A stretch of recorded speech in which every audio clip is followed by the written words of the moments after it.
Hello दोस्तों, welcome to Raju teach high school and intermediate YouTube channel. आज हम जानेंगे केचुआ किसे कहते हैं, केचुआ का वर्गीकरण क्या होता है, केचुआ के लक्षण क्या होते हैं तथा केचुआ की संरचना किस प्रकार से बनी हुई होती है। सबसे पहले हम जानते हैं केचुआ के बारे में कुछ बेसिक जानकारी। तो केचुआ एक प्रकार का अकशेरुकी जीव है जो संघ एनिलिडा के अंतर्गत आता है। केचुआ का पूरा शरीर पर छोटे छोटे छल्ले हुए बने होते हैं, अर्थात केचुआ का पूरा शरीर समखंडों में विभाजित रहता है, यानी कि समान खंडों में विभाजित रहता है। केचुआ का वैज्ञानिक नाम है फेरिटिमा पोस्थमा। केचुआ का वैज्ञानिक नाम फेरिटिमा पोस्थमा है। केचुआ के अनेक वंश होते हैं जो कि विश्व के प्रत्येक जगह पर लगभग सभी क्षेत्रों में बटे हुए होते हैं। केचुआ की प्रजाति में लुम्ब्रिकस, केचुआ की एक प्रजाति होती है लुम्ब्रिकस वंश के केचुए यूरोप और अमेरिका में पाए जाते हैं। लुम्ब्रिकस केचुए यूरोप और अमेरिका में पाए जाते हैं। मगास्कोलेक्स ये भी एक प्रजाति है। ये केचुए दक्षिणी भारत में और फेरिटिमा जापान, श्रीलंका और भारत के साथ साथ ऑस्ट्रेलिया में भी पाए जाते हैं। लुम्ब्रिकस वंश यूरोप अमेरिका में पाए जाते हैं। मगास्कोलेक्स दक्षिणी भारत, फेरिटिमा जापान और श्रीलंका, भारत, ऑस्ट्रेलिया में पाए जाते हैं। वहीं यूटाइफिस केचुए जो होते हैं और पेरियोनिक्स वंश के केचुए क्रमशः उत्तरी भारत और मध्य भारत में पाए जाते हैं। मध्य भारत में पाए जाते हैं पेरियोनिक्स केचुए तथा यूटाइफियस केचुए पाए जाते हैं उत्तरी भारत में। केचुओं के लक्षण क्या होते हैं, तो आवास और स्वभाव के बारे में बात करें तो केचुआ एक रात्रि में विचरण करने वाला प्राणी है जो दुनिया के समस्त भागों में पाया जाता है। केचुआ अधिकतर नम मिट्टी में बिल बनाकर रहता है तथा मृत कार्बनिक पदार्थों को भोजन के रूप में ग्रहण करता है। भोजन के रूप में किसे ग्रहण करता है? मृत कार्बनिक पदार्थों को। शरीर की आकृति कैसे होती है? केचुआ एनेलिडा संघ का प्राणी है। केचुआ का लक्षण शरीर लंबा और गोलाकार होता है, जैसा कि आप वीडियो में देख सकते हैं। इसका आगे का भाग नुकीला होता है तथा पीछे का भाग गोलाकार होता है। एक सामान्य केचुए की लंबाई 15 सेंटीमीटर तथा इसका व्यास 0.3 से 0.5 सेंटीमीटर के आसपास होता है। शरीर का विभाजन इसका 3 प्रकार से होता है।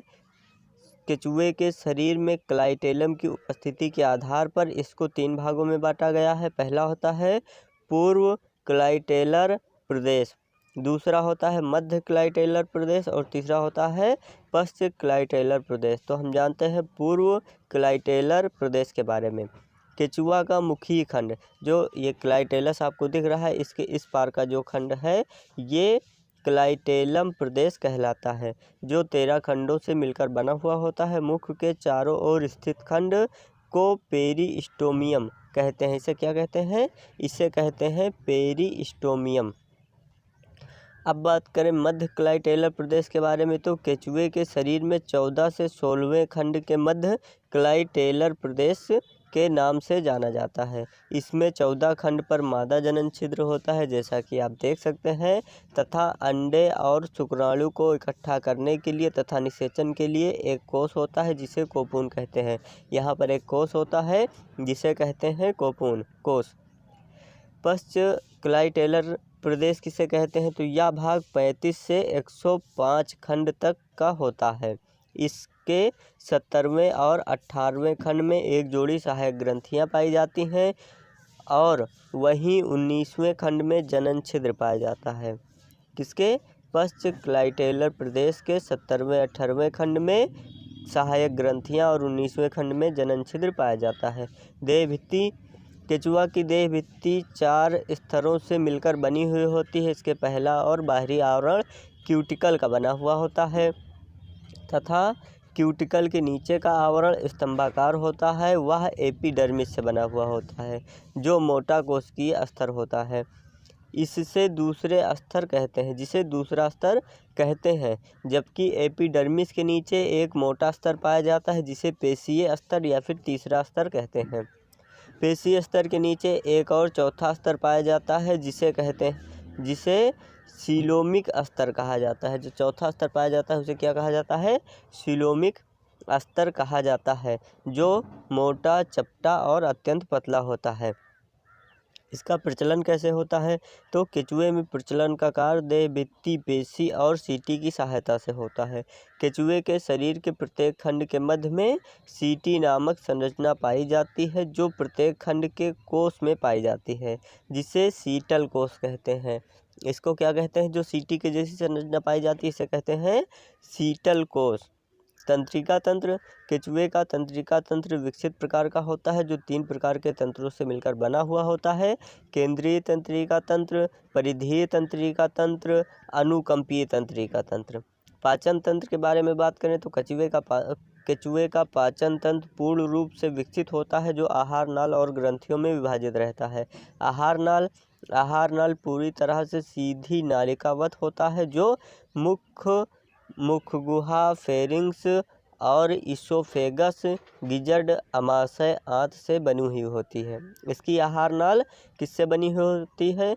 पूरी एकदम सीधी होती है और मुखगुहिका, फेरिंक्स, इसोफेगस, गिजर्ड, आमाशय और आंत में बटी हुई होती है।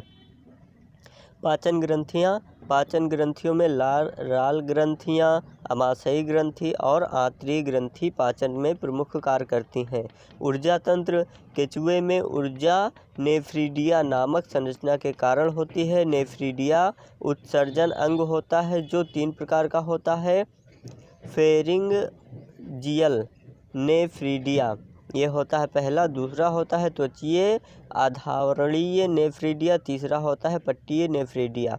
प्रजनन तंत्र कैसे होता है केंचुए में? तो केंचुआ एक उभयलिंगी प्राणी है, क्योंकि एक ही प्राणी में नर और मादा जननांग पाए जाते हैं, इसलिए ये उभयलिंगी है।